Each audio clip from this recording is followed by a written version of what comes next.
নমস্কার, স্যাটারডে সাসপেন্সে আপনাকে স্বাগত। স্যাটারডে সাসপেন্সে আজ শুনবেন রত্না চক্রবর্তীর লেখা গল্প বন্য মায়া।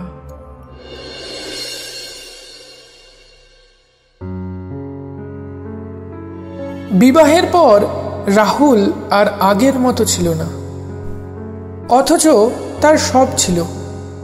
বিশাল জমিদারি, পিতামাতার বুক ভরা স্নেহ ভালোবাসা, লোকে তাকে ছোট রাজাবাবু বলতো।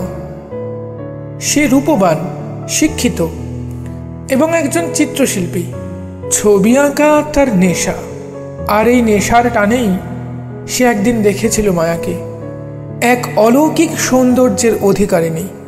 উন্মুক্ত প্রান্তরে মায়া ছুটে বেড়াচ্ছিল একটা হরিণ শিশুর পিছনে। দুরন্ত গতি তার, জঙ্গলি গ্রামের এক অনন্য কন্যা।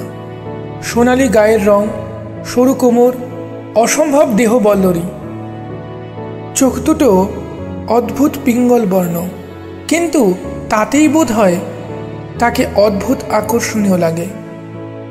মুগ্ধ রাহুল তাতে মজেছিল। এঁকেছিল তার অজস্র ছবি। বংশ, কুল, পরিবার, মান মর্যাদার খেয়াল না করেই সে বিয়ে করেছিল মায়াকে।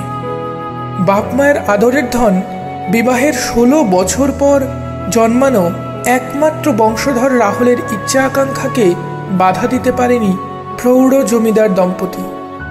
বিশেষত কুলপুরোহিত এই ছেলের ঠিকুজি কুষ্টি বিচার করে বলেছিলেন, এই ছেলের যৌবনে আত্মহত্যার যোগ আছে।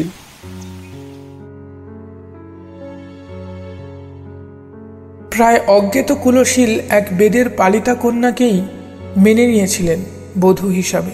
কিন্তু তাতেও কেন রাহুল সুখী হচ্ছে না? এক বিষণ্ণতা তাকে যেন গ্রাস করছে দিন দিন। জমিদার বাবু মানে বড় রাজা বাবুর সময় নেই এই নিয়ে ভাববার, কারণ তিনি মস্ত এক সমস্যার মধ্যে দিয়ে যাচ্ছেন। বনের মধ্যেই তার জমিদারি, কিন্তু তার এলাকায় কোনোদিনও হিংস্র পশুর উপদ্রব হয়নি। কিন্তু সম্প্রতি কোনো হিংস্র পশু ঢুকেছে গ্রামে। রোজই একটা না একটা পশু নিহত হচ্ছে, তার আধ খাওয়া দেহটা আবিষ্কৃত হচ্ছে। এবার একটা শিশুও নিখোঁজ, কিন্তু না কোনো পশুর ডাক শোনা গেছে, না তার কোনো পায়ের ছাপ কিংবা কোনো চিহ্ন পাওয়া গেছে। তিনি ভালো শিকারী, কিন্তু শিকার মিললে তো শিকার করবেন। রাহুল কেন বউ নিয়ে সুখী নয় তা কেউ জানে না। বউ তাদের ঘরের মেয়ে বউয়ের মতো না হলেও ও রাহুলকে খুব ভালোবাসে, ওটা রাহুল জানে। হয়তো ভীষণ তীব্র সে ভালোবাসা। আসলে সভ্যতার রাগঢাক কম, মায়া একটু বন্য, উদ্দাম, লজ্জার কথা, কিন্তু হাজার প্রসাধনী ব্যবহার করলেও একটা অদ্ভুত বন্য গন্ধ তার শরীরে। 2-4 দিন বাদে একদিন রাতে ঘুম ভেঙে দেখে মায়া বিছানায় নেই। ভেবেছিল বাথরুমে গেছে, কিন্তু মায়া সেখানে ছিল না। সদর দেউড়ি বন্ধ, নিচে নামার সিঁড়ি বন্ধ। কোথায় গেল মায়া? খানিক বাদে মায়া ফিরে আসে। বাথরুমে নাকি ছিল।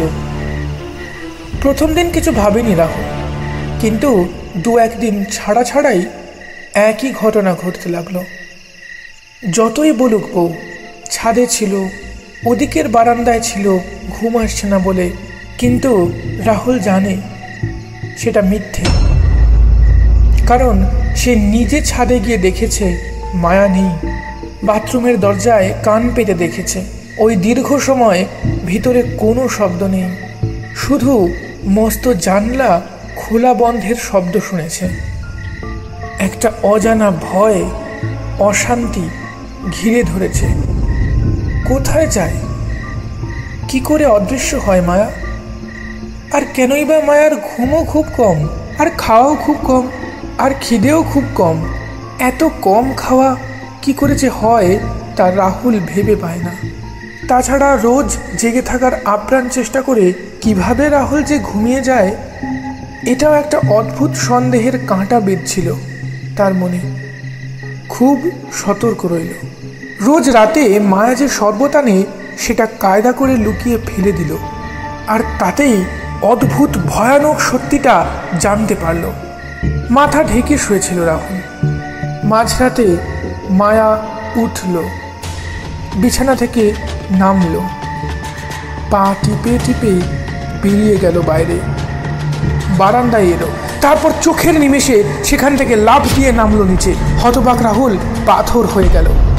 সম্বিত ফিরে পেয়ে বারান্দা দিয়ে উঁকি দিয়ে দেখলো মায়া নেই।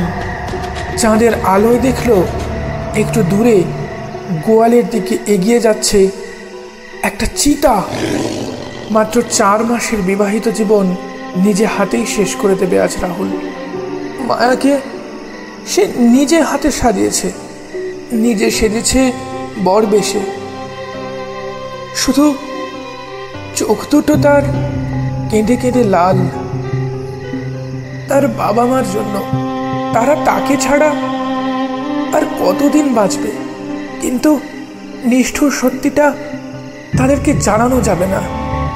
তাতে যে যা ভাবে ভাবুক, মায়া যে প্রায় রাতে চিতায় বদলে যায়, এতগুলো প্রাণীর মৃত্যুর কারণ যে মায়া, তা বলা যায় না, ভাবা যায় না, কিন্তু এ সয়ে থাকাও যায় না। তাই আজ বিষের শরবত বানিয়েছে রাহুল তার প্রিয়ার জন্য। মায়া তাকে ভালোবাসে, তাই তার বা তার পরিবারের কারো ক্ষতি সে করেনি। শুধু মায়াকে সে মারতে পারত, কিন্তু এই মায়ার বন্য মায়ায় যে বন্দী হয়ে পড়েছে, এই বাঁধন কাটাতে পারবে না রাহুল। তাই তার বংশের জ্যোতিষীর ভবিষ্যৎবাণী সত্য প্রমাণ করে সে আজই এই জ্যোৎস্নায়, এই ফুলশয্যায় তার প্রিয়াকে নিয়ে শেষ ঘুমাবে।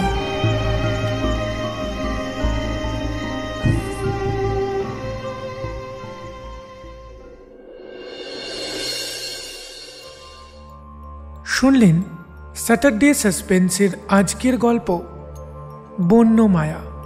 রচনা রত্না চক্রবর্তী। গল্পের সমস্ত চরিত্রে রূপদান করেছেন রাতুল। গল্পের শব্দ আবহ আশাকুল।